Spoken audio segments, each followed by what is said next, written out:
마르코 복음 13장 성전의 파괴를 외고하시다. 예수님께서 성전에서 나가실 때에 제자들 가운데 한 사람이 말하였다. 스승님 보십시오. 얼마나 단단한 돌들이고 얼마나 장엄한 건물들입니까? 그러자 예수님께서 그에게 이르셨다. 너는 이 웅장한 건물들을 보고 있느냐? 여기 돌 하나도 다른 돌 위에 남아있지 않고 다 허물어지고 말 것이다.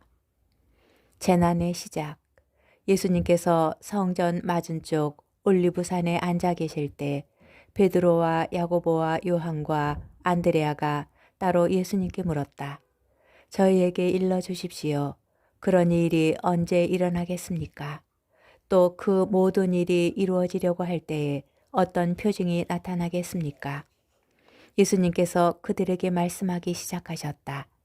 너희는 누구에게도 속는 일이 없도록 조심하여라. 많은 사람이 내 이름으로 와서 내가 그리스도다 하면서 많은 이를 속일 것이다. 그리고 너희는 여기저기에서 전쟁이 났다는 소식과 전쟁이 일어난다는 소문을 듣더라도 불안해하지 마라. 그러한 일이 반드시 벌어지겠지만 그것이 아직 끝은 아니다. 민족과 민족이 맞서 일어나고 나라와 나라가 맞서 일어나며 곳곳에 지진이 발생하고 기근이 들 것이다. 그러나 그것은 진통의 시작일 따름이다. 너희는 스스로 조심하여라. 사람들이 너희를 의회에 넘기고 회당에서는 너희가 매를 맞을 것이다. 또 너희는 나 때문에 총독들과 임금들 앞에 서서 증언할 것이다. 먼저 복음이 모든 민족들에게 선포되어야 한다.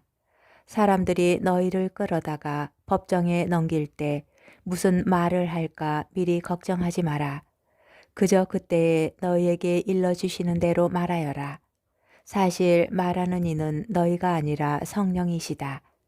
형제가 형제를 넘겨 죽게 하고 아버지가 자식을 그렇게 하며 자식들이 부모를 거슬러 일어나 죽게 할 것이다. 그리고 너희는 내 이름 때문에 모든 사람에게 미움을 받을 것이다. 그러나 끝까지 견디어내는 이는 구원을 받을 것이다. 가장 큰 재난. 있어서는 안 될 곳에 황폐를 부르는 혐오스러운 것이 서 있는 것을 보거든 읽는 이는 알아들으라. 그때에 유다에 있는 이들은 산으로 달아나라. 옥상에 있는 이는 내려가지도 말고 무엇을 꺼내러 집 안으로 들어가지도 마라. 들에 있는 이는 겉옷을 가지러 뒤로 돌아서지 마라. 불행하여라. 그 무렵에 임신한 여자들과 젖먹이가 딸린 여자들. 그 일이 겨울에 일어나지 않도록 기도하여라. 그 무렵에 환난이 닥칠 터인데 그러한 환난은 하느님께서 이룩하신 창조 이래 지금까지 없었고 앞으로도 없을 것이다. 주님께서 그 날수를 줄여주지 않으셨으면 어떠한 사람도 살아남지 못할 것이다. 그러나 주님께서는 몸소 선택하신 이들을 위하여 그 날수를 줄여주셨다. 그때에 누가 너희에게 보아라 그리스도께서 여기 계시다 또는 보아라 저기 계시다 하더라도 믿지 마라. 거짓 그리스도들과 거짓 예언자들이 나타나 할 수만 있으면 선택된 이들까지 속이려고 표징과 이적들을 일으킬 것이다. 그러니 너희는 조심하여라. 내가 이 모든 일을 너희에게 미리 말해둔다. 사람의 아들이 오시는 날. 그 무렵 환난에 뒤이어 해는 어두워지고 달은 빛을 내지 않으며 별들은 하늘에서 떨어지고 하늘의 세력들은 흔들릴 것이다. 그때 사람의 아들이 큰 권능과 영광을 떨치며 구름을 타고 오는 것을 사람들이 볼 것이다. 그때 사람의 아들은 천사들을 보내어 자기가 선택한 이들을 땅 끝에서 하늘 끝까지 사방에서 모을 것이다. 무화과 나무의 교훈. 너희는 무화과 나무를 보고 그 비율을 깨달아라. 어느덧 가지가 부드러워지고 잎이 돋으면 여름이 가까이 온 줄을 알게 된다. 이와 같이 너희도 이러한 일들이 일어나는 것을 보거든 사람의 아들이 문 가까이 온 줄 알아라. 내가 진실로 너희에게 말한다. 이 세대가 지나기 전에 이 모든 일이 일어날 것이다. 하늘과 땅은 사라질지라도 내 말은 결코 사라지지 않을 것이다. 깨어 있어라. 그러나 그 날과 그 시간은 아무도 모른다. 하늘의 천사들도 아들도 모르고 아버지만 아신다. 너희는 조심하고 깨어 지켜라. 그때가 언제 올지 너희가 모르기 때문이다. 그것은 먼 길을 떠나는 사람의 경우와 같다. 그는 집을 떠나면서 종들에게 권한을 주어 각자에게 할 일을 맡기고 문지기에게는 깨어 있으라고 분부한다. 그러니 깨어 있어라. 집주인이 언제 돌아올지 저녁일지 한밤중일지 달기 우울 때일지 새벽일지 너희가 모르기 때문이다. 주인이 갑자기 돌아와 너희가 잠자는 것을 보는 일이 없게 하여라. 내가 너희에게 하는 이 말은 모든 사람에게 하는 말이다. 깨어 있어라. 마르코 복음 14장. 예수님을 죽일 음모를 꾸미다. 파스카와 무교절 이틀 전이었다.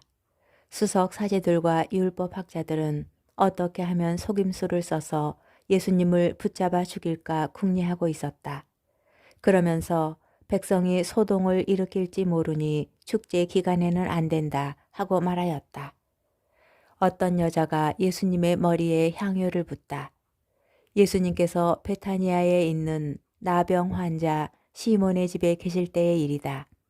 마침 식탁에 앉아 계시는데 어떤 여자가 값비싼 순 나르드 향유가 든 옥합을 가지고 와서 그 옥합을 깨뜨려 그분 머리에 향유를 부었다. 몇 사람이 불쾌해하며 저희끼리 말하였다. 왜 저렇게 향유를 허투루 쓰는가? 저 향유를 300데나리온 이상에 팔아 그 돈을 가난한 이들에게 나누어 줄 수도 있을 터인데. 그러면서 그 여자를 나무랐다. 예수님께서 이르셨다. 이 여자를 가만두어라. 왜 괴롭히느냐? 이 여자는 나에게 좋은 일을 하였다. 사실 가난한 이들은 늘 너희 곁에 있으니 너희가 원하기만 하면 언제든지 그들에게 잘해줄 수 있다. 그러나 나는 늘 너희 곁에 있지는 않을 것이다. 이 여자는 자기가 할 수 있는 일을 다 하였다. 내 장례를 위하여 미리 내 몸에 향유를 바른 것이다. 내가 진실로 너희에게 말한다. 온 세상 어디든지 복음이 선포되는 곳마다 이 여자가 한 일도 전해져서 이 여자를 기억하게 될 것이다.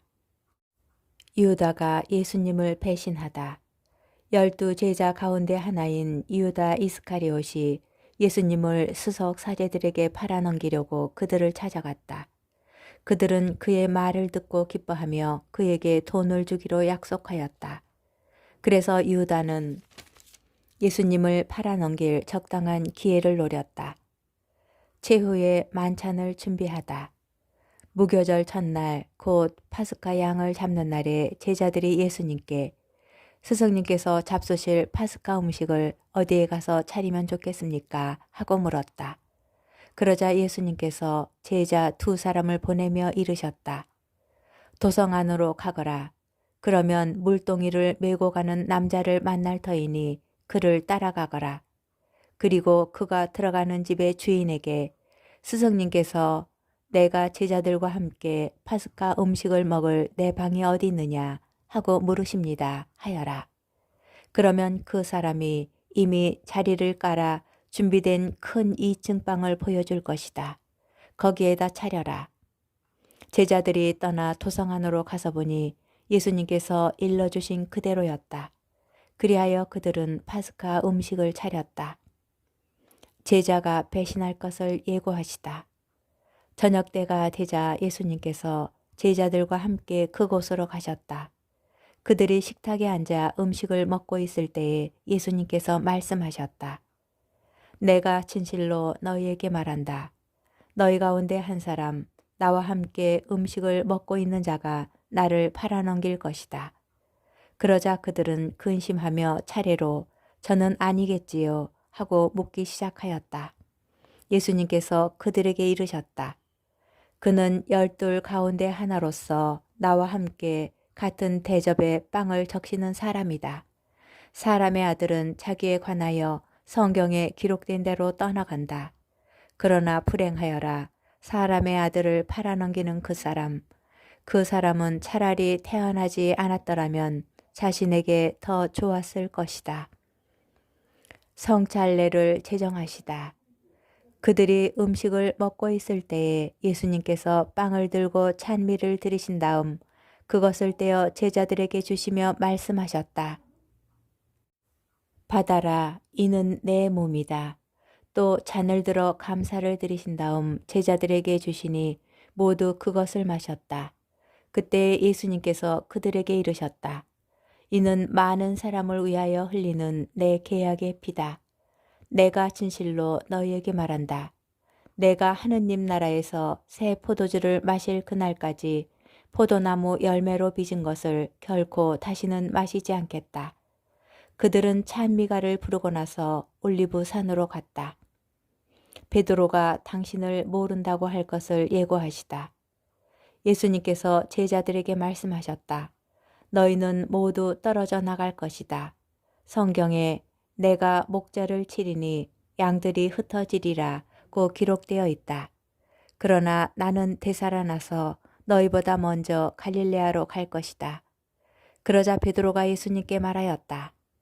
모두 떨어져 나갈지라도 저는 그러지 않을 것입니다. 예수님께서 그에게 말씀하셨다. 내가 진실로 너에게 말한다. 오늘 이 밤 닭이 2번 울기 전에 너는 3번이나 나를 모른다고 할 것이다. 그러자 베드로가 더욱 힘주어 장담하였다. 스승님과 함께 죽는 한이 있더라도 저는 결코 스승님을 모른다고 하지 않겠습니다. 다른 이들도 모두 그렇게 말하였다. 겟세마니에서 기도하시다. 그들은 겟세마니라는 곳으로 갔다. 예수님께서는 제자들에게 내가 기도하는 동안 너희는 여기에 앉아 있어라 하고 말씀하신 다음 베드로와 야고보와 요한을 데리고 가셨다. 그분께서는 공포와 번민에 휩싸이기 시작하셨다. 그래서 그들에게 내 마음이 너무 괴로워 죽을 지경이다. 너희는 여기에 남아서 깨어 있어라 하고 말씀하셨다. 그런 다음 앞으로 조금 나아가 땅에 엎드리시어 하실 수만 있으면 그 시간이 당신을 비켜가게 해 주십사고 기도하시며 이렇게 말씀하셨다. 아빠, 아버지께서는 무엇이든 하실 수 있으시니 이 잔을 저에게서 거두어 주십시오. 그러나 제가 원하는 것을 하지 마시고 아버지께서 원하시는 것을 하십시오. 그러고 나서 돌아와 보시니 제자들은 자고 있었다. 그래서 베드로에게 시몬아 자고 있느냐? 1시간도 깨어 있을 수 없더란 말이냐? 너희는 유혹에 빠지지 않도록 깨어 기도하여라. 마음은 간절하나 몸이 따르지 못한다 하시고 다시 가셔서 같은 말씀으로 기도하셨다. 그리고 다시 와 보시니 그들은 여전히 눈이 무겁게 내리감겨 자고 있었다. 그래서 제자들은 그분께 무슨 말씀을 드려야 할지 몰랐다. 예수님께서는 3번째 오셔서 그들에게 말씀하셨다. 아직도 자고 있느냐? 아직도 쉬고 있느냐? 이제 되었다. 시간이 되어 사람의 아들은 죄인들의 손에 넘어간다. 일어나 가자. 보라, 나를 팔아넘길 자가 가까이 왔다. 잡히시다. 그러자 곧 예수님께서 아직 말씀하고 계실 때에 12 제자 가운데 하나인 유다가 다가왔다. 그와 함께 수석 사제들과 율법 학자들과 원로들이 보낸 무리도 칼과 몽둥이를 들고 왔다. 그분을 팔아넘길 자는 내가 입맞추는 이가 바로 그 사람이니 그를 붙잡아 잘 끌고 가시오 하고 그들에게 미리 신호를 일러두었다. 그가 와서는 곧바로 예수님께 다가가 스승님 하고 입을 맞추었다. 그러자 그들이 예수님께 손을 대어 그분을 붙잡았다. 그때 곁에 서 있던 이들 가운데 한 사람이 칼을 빼어 대사제의 종을 내리쳐 그의 귀를 잘라버렸다. 예수님께서 나서시어 그들에게 말씀하셨다. 너희는 강도라도 잡을 듯이 칼과 몽둥이를 들고 나를 잡으러 나왔단 말이냐. 내가 날마다 너희와 함께 성전에 있으면서 가르쳤지만 너희는 나를 붙잡지 않았다. 성경 말씀이 이루어지려고 일이 된 것이다. 제자들은 모두 예수님을 버리고 달아났다. 알몸으로 달아난 젊은이. 어떤 젊은이가 알몸에 암마포만 두른 채 그분을 따라갔다. 사람들이 그를 붙잡자 그는 암마포를 버리고 알몸으로 달아났다. 최고의회에서 신문을 받으시다. 그들은 예수님을 대사제에게 끌고 갔다. 그러자 수석사제들과 원로들과 율법학자들이 모두 모여왔다. 베드로는 멀찍이 떨어져서 예수님을 뒤따라 대사제의 저택 안뜰까지 들어가 시종들과 함께 앉아 불을 쬐고 있었다. 수석 사제들과 온 최고의회는 예수님을 사형에 처하려고 그분에 대한 증언을 찾았으나 찾아내지 못하였다. 사실 많은 사람이 그분께 불리한 거짓 증언을 하였지만 그 증언들이 서로 들어맞지 않았던 것이다. 더러는 나서서 이렇게 거짓 증언을 하기도 하였다. 우리는 저자가 나는 사람 손으로 지은 이 성전을 허물고 손으로 짓지 않는 다른 성전을 사흘 안에 세우겠다고 말하는 것을 들은 적이 있습니다. 그러나 그들의 증언도 서로 들어맞지 않았다.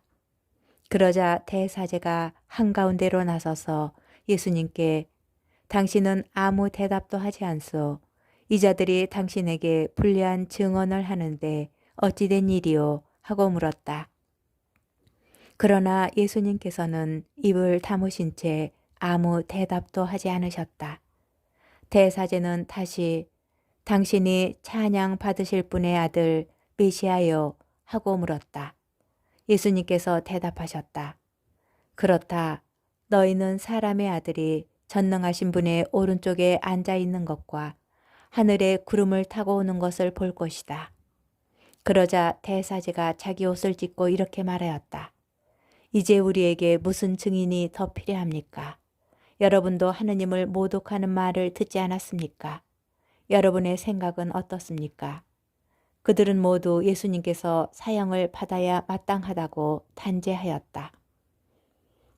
예수님을 조롱하다. 어떤 자들은 예수님께 침을 뱉고 그분의 얼굴을 가린 다음 주먹으로 치면서 알아맞혀 보아라 하며 놀려대기 시작하였다. 시종들도 예수님의 뺨을 때렸다. 베드로가 예수님을 모른다고 하다. 베드로가 안뜰 아래쪽에 있는데 대사제의 하녀 하나가 와서 불을 쬐고 있는 베드로를 보고 그를 찬찬히 살피면서 말하였다. 당신도 저 나자렛 사람 예수와 함께 있던 사람이지요. 그러자 베드로는 나는 당신이 무슨 말을 하는지 알지도 이해하지도 못하겠소 하고 부인하였다. 그가 바깥 뜰로 나가자 달기 울었다. 그 하녀가 베드로를 보면서 곁에 서 있는 이들에게 다시 이 사람은 그들과 한패예요 하고 말하기 시작하였다. 그러나 베드로는 또 부인하였다. 그런데 조금 뒤에 곁에 서 있던 이들이 다시 베드로에게 당신은 갈릴레아 사람이니 그들과 한패임에 틀림없어 하고 말하였다. 베드로는 거짓이면 천벌을 받겠다고 맹세하기 시작하며 나는 당신들이 말하는 그 사람을 알지 못하오 하고 말하였다. 그러자 곧 닭이 2번째 울었다. 베드로는 예수님께서 닭이 2번 울기 전에 너는 3번이나 나를 모른다고 할 것이다 하신 말씀이 생각나서 울기 시작하였다.